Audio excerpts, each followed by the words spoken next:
हरे कृष्णा। तो हरे कृष्णा समस्त भक्तों का हम हार्दिक स्वागत करते हैं आज का कार्यक्रम में। तो आज हम श्रीमद् भागवतम का जो प्रश्न नंबर 15 है वहां से स्टार्ट करेंगे। तो अभी तक हमने परीक्षित महाराज के अपीयरेंस देखा, सुखदेव गोस्वामी के अपीयरेंस देखा, और परीक्षित महाराज के जो प्रश्न है हमने डिस्कशन किया कि परीक्षित महाराज किस प्रकार अत्यंत आतुर है भगवान कृष्ण के चरित्र को सुनने के लिए। तो जब परीक्षित महाराज चरित्र को सुनने की प्रश्न करते हैं, सुखदेव गोस्वामी कहते हैं, श्री शुक उवाच सम्यक व्यवसितः बुद्धि सम्यक व्यवसित ही सम्यक व्यवसिता बुद्धि तव राजर्षि सत्तमा वासुदेव कथायां ते यत जाता नैष्ठिकी रतिः। O your majesty, best of all saintly kings, because you are greatly attracted to topics of Vasudeva, it is certain that your intelligence is firmly fixed in spiritual understanding, which is the only true goal for humanity. Because that attraction is unceasing, it is certainly sublime. Okay. Shri Shuk उवाच। तो सुखदेव गोस्वामी पहली बार बोल रहे हैं 10th canto में प्रश्न सुनकर। सम्यक व्यवसित बुद्धि तव राजर्षि सत्ता। परीक्षित महाराज को कह रहे हैं, हे राजा, आपका बुद्धि जो है स्थिर, फिक्स्ड, अस्थिर नहीं है आपका बुद्धि। क्यों? वासुदेव कथायाम ते यज्जात नैष्ठिकीरत। आप वासुदेव कृष्ण का कथा सुनने के लिए आतुर है और उनके प्रति आपका जो प्रीति है, प्रेम है, वो भी स्थिर है। तो वास्तव में मन का जो स्थिरता का प्रमाण ये है कि आप भगवान के कथा में आपका मन और बुद्धि को स्थिर करो। तो बुद्धि का स्थिरता, मन का स्थिरता का अर्थ है कि भगवान कृष्ण के कथा में जब हम आकर्षित होते हैं तब समझना चाहिए कि हमारा मन और बुद्धि क्या है, स्थिर है। जब अस्थिर बुद्धि रहता है, अस्थिर मन रहता है, तो कृष्ण से डिस्ट्रैक्ट हो जाता है, संसार में लगता है। इसलिए मन जिसका स्थिर है वो कृष्ण में लगता है, और मन को स्थिर भी करना है तो कृष्ण में मन लगाना होता है, बुद्धि लगाना होता है। Therefore, perfection of intelligence is to when use our intelligence for Krishna Katha, for the service of Krishna. That is the perfection of intelligence. इसलिए intellectual actually they are intelligence, or they can be called as intellectuals when they are after the actual truth of life, the real truth of life. Actual truth is there in Krishna because everything comes from Krishna. Therefore, everything is connected to Krishna. इसलिए ये truth को समझने के लिए जब बुद्धि हम use करते हैं उसको स्थिर बुद्धि कहा जाता है। लेकिन आजकल पीपल क्या है, हाईली एजुकेटेड, जिसको हम इंटेलेक्चुअल कहते हैं, बुद्धिमान कहते हैं। हायर इंटेलेक्चुअल होने के बाद क्या करते हैं, हाथ में दारू बोतल लेके जाते हैं, हाथ में सिगरेट आ जाता है, और जिसके हाथ में जप माला है उनको बोलते हैं ये लोअर क्लास, ट्राइबल है, पुराना विचारधारा। ये नया विचारधारा वाले है ना, दारू का बोतल लेके घूमते हैं, हाथ में सिगरेट लेके घूमते हैं। और पुराने वाले धूप अगरबत्ती लगा के धुआं निकालते हैं भगवान के सामने। और नए विचारधारा वाले, इंटेलेक्चुअल वाले सिगरेट लेके धुआं निकालते हैं।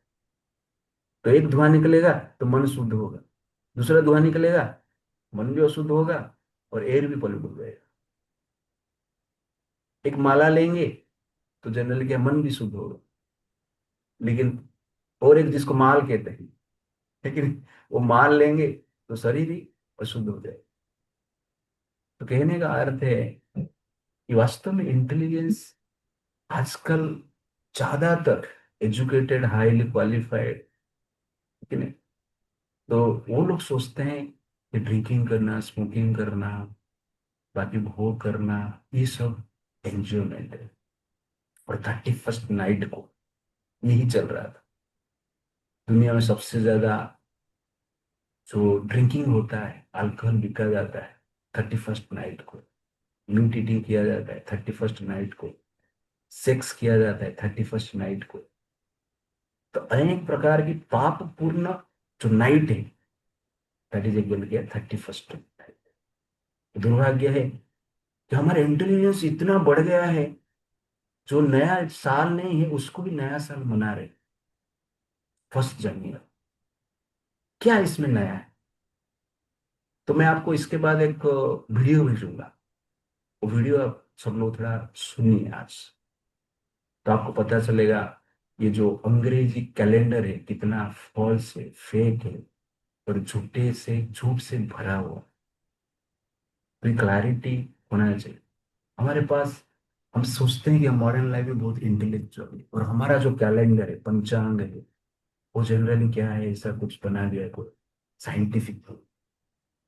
वो वीडियो आप सुनिए, आपको पता चलेगा क्या साइंटिफिक है क्या अनसाइंटिफिक। तो हमारा कैलेंडर वास्तव में साइंटिफिक है। पंचांग जो है, सोलर और लूनार कैलेंडर है, वो कैलेंडर जनरली सूर्य और चंद्र का स्थिति के अनुसार बनाया है। इस प्रकार हमें समझना चाहिए। जैसे कल पौष मास चल रहा है, तो पौष मास क्यों इसका नाम हुआ पौष मास? क्योंकि इस समय पे चंद्र जो है पुष्य नक्षत्र के पास होते हैं। जो पूर्णिमा आएगा ना, पुष्य नक्षत्र के पास होंगे, इसलिए इस महीने को पौष महीना कहा। कि हर नक्षत्र के कनेक्शन से हमारा 12 महीना कैलकुलेशन। तो ठीक उसी प्रकार Sunday, Monday, Tuesday, Wednesday, Thursday, Friday, Saturday जो है, ये भी ग्रह का पोजीशन के हिसाब से ये वार भी निर्णय किया गया। और मान लो कभी कभी 29th हो जाता है, फेब्रुवरी आ जाता है, 29th का किसका बर्थडे, हाँ, तो 4 साल के बर्थडे आप उसको बोलेंगे क्या हैप्पी बर्थडे टू यू? कैसे ऐसा है? 29th को पैदा हुआ, 4 साल के बाद उसका बर्थडे आएगा। ये करेक्ट कनेक्शन है, कैलकुलेशन। ये रॉन्ग कैलकुलेशन। आपका बर्थडे मान लो इस साल पूर्णिमा को हुआ, चंद्र पूर्ण दिखते हैं, पूर्णिमा है, तो नेक्स्ट ईयर पूर्णिमा को ही होना चाहिए ना। तो तिथि का अनुसार रहेगा तो पूर्णिमा, लेकिन डेट का अनुसार रहेगा उस दिन पूर्णिमा हो गए। इसका अर्थ क्या हुआ? आपका वो बर्थडे नहीं है। That is not the happy birthday to you, that is happy wrong birthday to. तो उसी प्रकार आप देखेंगे हर तिथि में एक नक्षत्र ग्रह का कनेक्शन रहता है, उसके अनुसार हमारा डे कैलकुलेशन हुआ है। ऐसा करना चाहिए।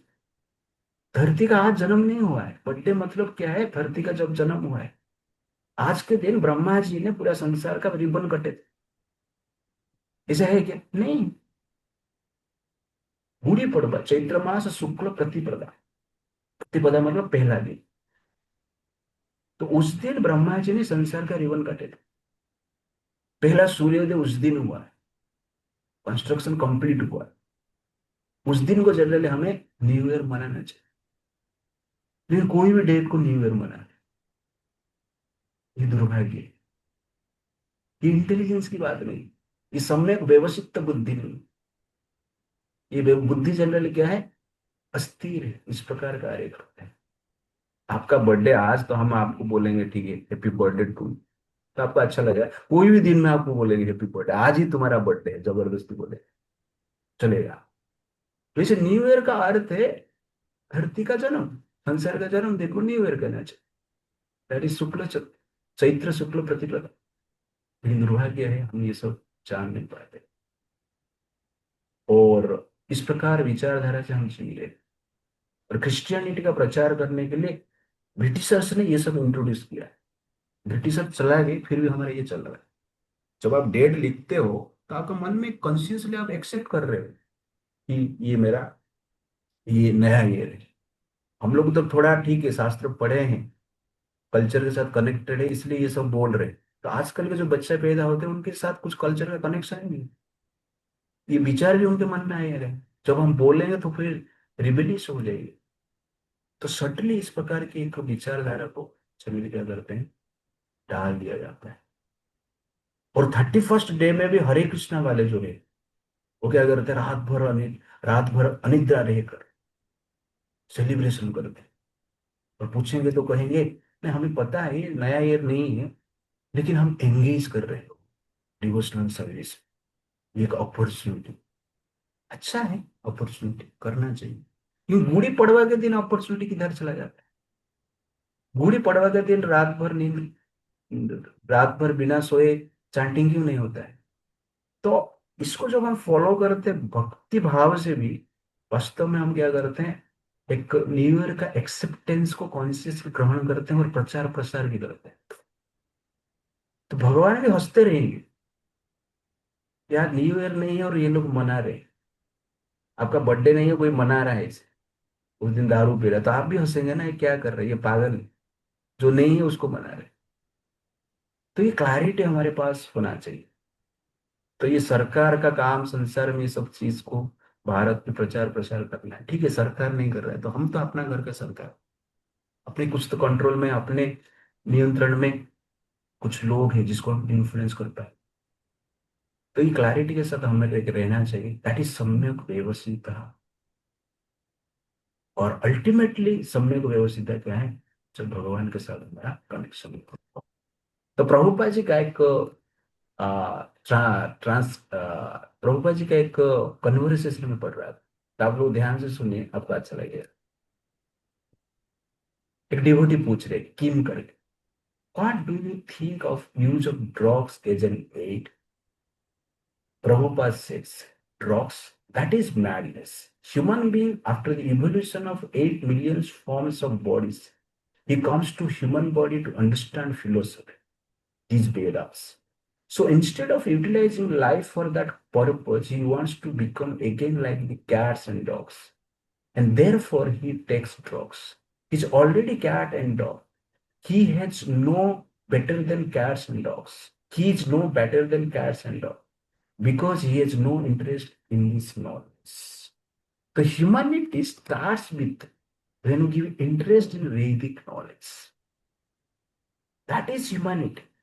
Human consciousness is developed consciousness when you give interest in God, when you use our intelligence in God.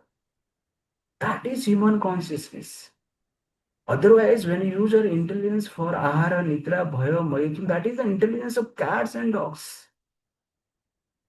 इसलिए नॉलेज को जानने के लिए, ज्ञान को जानने के लिए, भगवान को जानने के लिए जब हम प्रयास करते हैं, वास्तव में ह्यूमन लाइफ स्टार्ट होता है।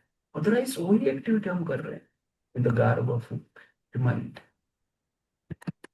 Then Prabhupada says, as a human being, if he lives like cat and dogs, he will never be happy because there is no happiness.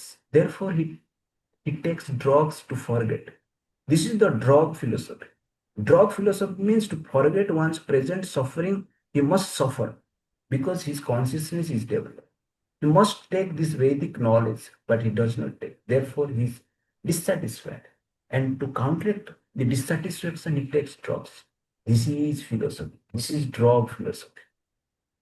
तो प्रभुपाद यहाँ स्पेशली कहते हैं, you can't be happy by materialistic lifestyle because your intelligence, आपका intelligence इसलिए ही बनाया गया है स्पिरिचुअल लाइफस्टाइल जीने के लिए। लेकिन उस इंटेलिजेंस को जब हम यूज नहीं करते हैं उसके लिए, हमारा सफरिंग गारंटी। और सफरिंग को दूर करने के लिए जनरली क्या करते हैं, लोग ड्रग्स लेते हैं और कुछ नहीं। और ड्रग्स क्या करता है, साइकोलॉजिकल जो पेन है उसको दूर कर देता है। जैसे कि मैं कल बता रहा था, पेन किलर, पेन किलर शरीर का पेन को दूर करता है। और जो ड्रग्स है, अल्कोहल है, जो भी है, वो क्या करता है, इंटॉक्सिकेशन जो भी लेते हैं, साइकोलॉजिकल पेन है उसको स्टॉप कर देता है कुछ समय के लिए। जैसे पेन किलर कुछ समय के लिए पेन को दूर कर देता है, लेकिन रोग दूर नहीं होता है। वैसे ही ड्रग्स लेते हैं। क्यों? तो प्रभुपाद जी कहते हैं, आप जिसके लिए बने हैं, developed consciousness to understand the supreme personality of God, फिर उसको जब हम यूज नहीं करते हैं तो बाकी चीज में यूज करते हैं तो प्रॉब्लम क्रिएट होता है। तो कहने का अर्थ है, इसीलिए सफरिंग का समाधान ड्रग में नहीं है, अल्कोहल में नहीं है, इंटॉक्सिकेशन नहीं है, जो कि आजकल जमाने में लोग ज्यादातर लोग करते हैं, और एजुकेटेड लोग ज्यादातर करते हैं। अनएजुकेटेड तो करते हैं, एजुकेटेड लोग, सो कॉल्ड एजुकेटेड। तो ये क्लैरिटी हमारे पास होना चाहिए। जब हायर कॉन्शियसनेस हो जाता है, लोअर कॉन्शियसनेस का, लोअर एक्टिविटी को आप अपने आप जनरली क्या करते हो, डिटैच हो जाते हो, इंटरेस्ट नहीं आता है। जैसे आप लोग भारत में जन्मे, मैं आपको कहूंगा आपको स्नेक का पकौड़ा खाना है, सांप का पकौड़ा खाना है, भजी खाना, कॉकरोच का क्या बोलते हैं, सब्जी खाना, कौन बना के खाए? इवन मांसाहारी व्यक्ति जो भारत में है, वो भी कॉकरोच को सब्जी बना के नहीं खा सकते, स्नेक को सब्जी बना के नहीं खा सकते। क्यों? क्योंकि वो भारत का कल्चर में जिए, तो उनका एक स्पेशल कॉन्शियसनेस है, ऐसा नहीं कर सकते। नहीं, चाइना में जाएंगे तो उनके लिए वो मजा है, उनके लिए वो 31st नाइट है, उनके लिए पार्टी है, वो भी मनुष्य ही है। लेकिन ये लेवल ऑफ कॉन्शियसनेस रहता है, आपका इंटरेस्ट निर्माण करता है। तो वैदिक कॉन्शियसनेस जो है, भगवान इंटरेस्ट के लिए बनाया है। इसलिए हम इस चीज को समझकर भगवान के प्रति आकर्षित हैं। अमोघ करके एक प्रभुपाद जी की सब वो पूछते हैं, Shri Prabhupada, can drug sometimes be use to help us for spiritual relation? Prabhupada, no, that is nonsense. Spiritual relation means knowledge, not to become intoxicated. Even a sane man cannot understand. Then how he will understand in intoxication? It is foolishness. They are suffering material pangs by taking drugs. The suffering is forgotten. And he is thinking that is the solution. तो यहाँ पर प्रभुपाद जी कहते हैं कि San man जान नहीं सकता है कि भगवान कौन है, वेद क्या है, और दारू पीने के बाद कैसे समझे? इम्पॉसिबल है। और आउट ऑफ इग्नोरेंस लोग सोचते हैं एक सोल्यूशन, वास्तव में सोल्यूशन नहीं, ये प्रॉब्लम। तो simple thing, those are not attracted to Krishna divine personality, they will be attracted to drugs, और कुछ नहीं। इसीलिए हमें कल्चर को स्प्रेड करना अत्यंत आवश्यकता है। जो कि न्यू ईयर भी मना रहे हैं, that is also one type of action of drug addicts. It's like that, we can say like this. Vasudeva कथा प्रश्न पुरुषं त्रीन् पुनाति, वक्तारं पृच्छकं श्रोत्रं तत्पादसलिलं यथा। The Ganges emanating from the toe of Lord Vishnu purifies the three worlds, the upper, middle, the lower planetary system. Similarly, when one understands the characteristics of Lord Vasudeva, Krishna, three varieties of men are purified: the speaker or the preacher, he who inquires, and the people in the general who listen. तो वासुदेव कथा प्रश्न पुरुषम त्रिन पुनादि। तो वासुदेव का कथा जो सुनते हैं, फिर जो प्रश्न पूछते हैं, कहते हैं वासुदेव कथा जो है, तीन लोगों को प्यूरिफाई करता है। वक्तारम, जो बच बोलता है, पृछक, जो प्रश्न पूछता है, श्रोत्र, जो सुनते हैं। तीन कार्य होता है, speaker and person who ask question, second श्रोत्र, जो सुनते हैं। ये तीनों का प्यूरिफिकेशन होता है। इसलिए कभी कभी मैं बोलता हूँ कि आप लोग प्रश्न पूछिए, तो प्रश्न पूछने वाला भी प्यूरिफाई होता है। और कभी कभी कहता हूँ कि आप थोड़ा बोलिए, क्या रिफ्लेक्शन आप दीजिए। आप ऐसा मत सोचिए रिफ्लेक्शन प्रभु जी पूछकर प्रभु जी जनरली हमारा टेस्ट ले रहे, नहीं, बकता रहो। आप वाणी से भगवान का गुणगान जब करते हो, जनरली हमारा बुद्धि क्या होता है, प्यूरिफाई होता है, चेतना प्यूरिफाई होता है। जब सुनते हैं, चेतना प्यूरिफाई होता है। जो प्रश्न भी पूछते हैं, सुखदेव गोस्वामी कहते हैं उनका भी चेतना प्यूरिफाई होता है। जैसे कि गंगा नदी स्वर्ग, धरती और पाताल तीनों लोग को शुद्ध करता है, ठीक उसी प्रकार भगवान की कथा भी हमें क्या करता है, हमारा चेतना को शुद्ध करता है। इसलिए कृष्ण कथा इज वेरी वेरी इंपॉर्टेंट। जैसे पानी नेचुरली प्योर है, वैसे हमारा चेतना भी नेचुरली प्योर है। जैसे पानी में कुछ गंदगी गिर जाता है, पानी इम्प्योर हो जाता है। ठीक उसी प्रकार हमारा चेतना में जब मटेरियलिस्टिक एक्टिविटी, वासना गिर जाता है, तब चेतना भी इम्प्योर हो जाता है। ठीक है, पानी में मिट्टी गिरना ये नेचुरल भी हो सकता है, लेकिन उसके लिए फिल्टर भी है, छान के पानी पीना चाहिए। तो ठीक उसी प्रकार चेतना पल्यूट हो गया, कोई बड़ी बात नहीं है, लेकिन उसको निर्मल करना, प्यूरिफाई करना इंपॉर्टेंट है। उसके लिए जो फिल्टर है, भगवान ने नेचुरल फिल्टर जो बनाया है, वो श्रीमद् भागवत है, वो भगवान कृष्ण का कथा है। जो पानी हम कॉन्शियसली पीते हैं, मुझे प्योर वाटर चाहिए, लेकिन कभी हम कॉन्शियसली ऐसा कभी सोच नहीं सक सोच नहीं रहे, मुझे प्योर इंफॉर्मेशन चाहिए, मुझे प्योर सब्जेक्ट मैटर चाहिए, मुझे प्योर फिलोसफी चाहिए, मुझे प्योर एसोसिएशन चाहिए। इसके बारे में कॉन्शियसली हम सोचते हैं, हमें प्योर वाटर चाहिए, प्योर फूड चाहिए, क्योंकि शरीर के लिए डिजीज हो जाएगा। वैसे प्योर इंफॉर्मेशन नहीं लेंगे, इम्प्योर इंफॉर्मेशन लेंगे, इम्प्योर एसोसिएशन में रहेंगे, इनफ्योर मूवीज, इनफ्योर चीज आप देखते रहेंगे, सुनते रहेंगे, तो कॉन्शियस इम्प्योर बनता है। इसलिए जिस प्रकार हम प्योर पानी के प्रति ध्यान देते हैं, वैसे प्योर कॉन्शियसनेस के प्रति ध्यान देना पड़ेगा। इसके लिए प्योर इंफॉर्मेशन के प्रति ध्यान देना, प्योर एसोसिएशन के प्रति ध्यान देना पड़ेगा।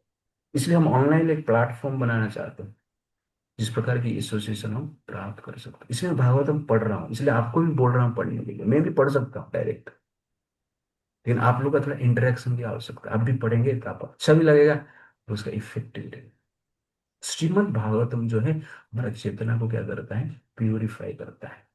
इसलिए श्रीमद् भागवतम को हमें सीरियसली ग्रहण करना चाहिए।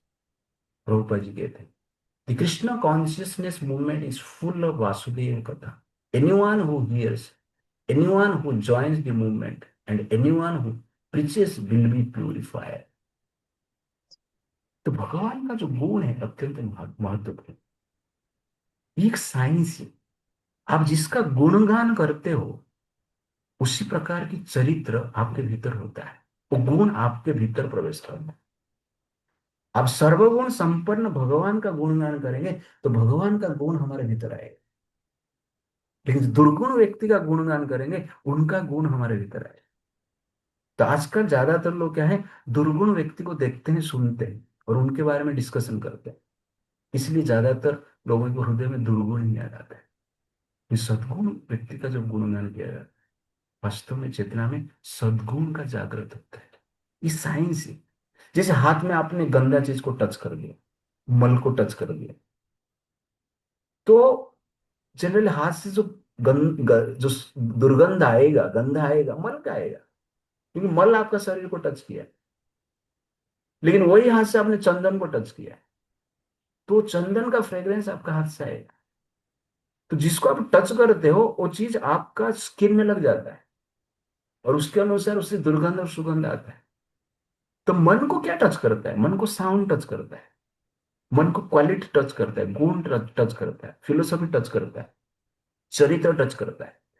जब हम दुश्चरित्र सुनेंगे, दुर्गुण सुनेंगे, तो मन में वो मल जैसे लग जाता है। तो उसके हिसाब से क्या होता है, जनरली व्यक्ति के हृदय में दुर्विचार आता है, दुराचार करता है, असद आचरण करता है। लेकिन गुणवान व्यक्ति का जो गुण सुनते हैं, वो मन में लगता है, वो चेतना में लगता है, और उसके अनुसार उसका सदाचार बनता है, आचार होता है। इसीलिए जिस प्रकार मल शरीर को मलिन कर देता है, वैसे ही दुर्गुण शरीर को क्या करता है, मन को मलिन कर देता है। इसलिए भगवान जो है सर्वगुण संपन्न है, और perfectly pure personality, supremely pure personality, कभी वो इम्प्योर होते ही नहीं। जब उनका गुणगान हम करते हैं, तो वास्तव में क्या होता है, हमारा चेतना में वो गुण जागृत होता है, वो गुण प्रकट होता है, वो गुण का सुगंध आता है, जिसको हम आचरण कहते हैं। कभी हम सोचते हैं, बेटा ऐसा क्यों व्यवहार कर रहा है, बेटी ऐसा क्यों कर रहा है, सास ऐसा क्यों कर रहे हैं, बहू ऐसा क्यों कर रहे हैं। लेकिन हमने चेतना में डाला क्या है, कौन सा गुण डाला है, भगवान का कोई गुण डाला है नहीं। तो व्यवहार भगवान कैसे करेंगे। लेकिन हम तो आज बॉलीवुड हॉलीवुड स्टार का गुण डाले, तो उनके जैसे व्यवहार चल रहा है संसार। इसलिए जिसका गुणगान करते हैं उसी प्रकार हमारा चरित्र बनता है। इसलिए हमें कृष्ण का गुणगान करना चाहिए, और जिससे कि आपका हृदय में कृष्ण का चरित्र बने। ज्यादातर लोग का टाइम किया जाता है फिल्म देखने, ठीक है ना, फिल्मी गाना सुनने, या सोशल मीडिया में जाते हैं। तो ज्यादातर असद गुण का ही प्रचार प्रसार होता है, दुर्गुण का ही प्रचार प्रसार होता है, और हमारा हृदय में जाता है, जिसके कारण वो दुर्गुण के कारण वो विचार बनता है। इसलिए किसका गुणगान कर रहे हैं, ग्लोरिफिकेशन कर रहे हैं, very very, if you if you do glorification of Krishna, then there will be transformation in our heart. Otherwise there will be deformation in our heart. फिल्मी गाना गा के आप पूरे में गाना गा रहे हो, एंटरटेनमेंट कर रहे हो, तेरा चेहरा कितना सुहाना लगता है, तेरे आगे चांद पुराना लगता है, ऐसा गाना गाएगा तो क्या होगा? आप भी, बेटा बेटी के सामने आप भी पुराना लगे, ओके ना, भगवान भी पुराने लगे। तो पुराना चीज को कोई पसंद नहीं करता है, नई चीज को ही पसंद करता है, ठीक है ना। तो ये जो सब चीज है, आपको लग रहा है थोड़ा मैं एंटरटेनमेंट कर रहा हूं, बस थोड़ा ऐसे ही मजाक से गाना गा रहा, तेरा चेहरा कितना सुहाना लगता है, तेरे आगे चांद पुराना लगता है, जब बार बार ये गाएंगे तो जनरली क्या हो जाता है, अटैचमेंट बढ़ता है रूप के प्रति। जो गुण गाते हैं आप, गुनगुनाते हैं आप, उसी प्रकार के आपका अट्रैक्शन अटैचमेंट होता है। तो उसी प्रकार जनरली क्या होता है, बिहेवियर होता है। इसीलिए हमें भगवान का क्या करना चाहिए, गुणगान करना, that is very very important. और इसके लिए प्रभुपाद जी कहते हैं, तस्मात् गुरु प्रपद्यते जिज्ञासु श्रेय उत्तम, शब्दे पौरे च निष्ठमिता, शब्दे पौरे च विष्णुता, ब्रह्मणि उपसम आश्रय, तस्मात् गुरु प्रपद्यते। इसलिए गुरु के पास जाना चाहिए। क्यों? क्यों? गुरु के पास भगवान का गुण है। गुरु जो है, जो भगवान का गुणगान करते हैं, गुरु जो है भगवान का गुण के अनुसार जीते हैं। इसीलिए गुरु से, साधु से भगवान का गुण प्राप्त हो। इसलिए कहा जाता है साधु से सुन, गुरु से सुन। लेकिन हिंदू समाज साधु और गुरु को रिजेक्ट कर दे, कि समाज में कुछ गलत लोग आ जाते हैं। इसलिए हम पूरा चीज को रिजेक्ट नहीं करना चाहिए। आप देखेंगे परीक्षित महाराज को श्राप कौन दिया है? एक ब्राह्मण ने दिया है। श्रृंगी करके एक ब्राह्मण ने ही श्राप दिया कि 7 दिन में इनका मृत्यु होगा, 7 दिन के पश्चात इनका मृत्यु हो जाएगा। लेकिन परीक्षित महाराज पूरा ब्राह्मण कम्युनिटी को गाली नहीं दी। एक ब्राह्मण ने श्राप दिया और परीक्षित महाराज उस ब्राह्मण का श्राप को एक आशीर्वाद के रूप में ग्रहण करके दूसरा ब्राह्मण का शरण में आए। दैट इज सुखदेव गोस्वामी, वो सुन रहे। आजकल जैसे नहीं है, ब्राह्मण ने कुछ एक गलती कर दिया पूरा ब्राह्मण कम्युनिटी खराब हो गई, ऐसा नहीं होता है। This is not intelligence. कोई मान लो डॉक्टर ने किडनी को किडनैप कर दी, ठीक है नहीं, तो आप डॉक्टर, हर डॉक्टर खराब हो जाएंगे? कोई डॉक्टर मान लो करप्शन कर रहा है, चीटिंग कर रहा है, रॉन्ग मेडिसिन दे रहे हैं जानबूझकर, इसका अर्थ हम बोलेंगे अरे सब डॉक्टर ऐसे ही, चलो जाते नहीं, तो मरेंगे क्या? तो ठीक उसी प्रकार जनरल संसार में कुछ एडवर्टाइज, कुछ वीडियो, कुछ मीडिया, और कुछ हम जाने मान लो कि साधु ऐसे कर रहे हैं, ऐसे कर रहे हैं, इसका अर्थ ही नहीं बाकी सब साधु ऐसे। This is intelligence. तो परीक्षित महाराज, एक साधु ने, एक ब्राह्मण ने कर्ज किया, लेकिन परीक्षित महाराज क्या करते हैं, दूसरे ब्राह्मण के शरण में। इसलिए भगवान को गुण, भगवान का गुण हमें चाहिए, तो भगवान का शरण में होना अत्यंत आवश्यकता है। तो भगवान का शरण में जाने के लिए गुरु और साधु की कनेक्शन आवश्यकता है, जिसके द्वारा हम क्या कर सकते हैं, भगवान के साथ कनेक्ट हो सकते हैं। तो इसलिए इसलिए इस भाव से, ये क्लैरिटी के साथ हमें क्या करना चाहिए, अपना शुद्धिकरण के लिए संसार में जीना चाहिए। इसलिए वासुदेव कथा प्रश्न पुरुषम तीन पुनान, 3 लोग को प्यूरिफाई करता है, वक्तारम, पृच्छकम, श्रोत्रम। जो बोलते हैं, जो सुनते हैं, जो प्रश्न पूछते हैं। इसलिए हम जो कार्यक्रम कर रहे हैं, मॉर्निंग प्रोग्राम कर रहे हैं, जब गीता हमने किया है, आगे जो प्रोग्राम हम करेंगे, तो ये हमारा प्यूरिफिकेशन का एक प्रोसेस है, एक स्पिरिचुअल ट्रीटमेंट चल रहा है। It is a treatment for consciousness, it is a treatment for the impure consciousness, so that we can get pure consciousness and develop pure attachment to the pure supremely,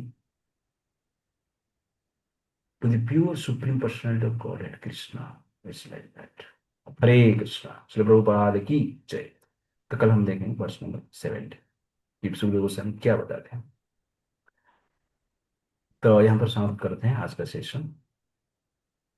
तो कोई श्लोक याद किया है तो आप लोग बता सकते हैं।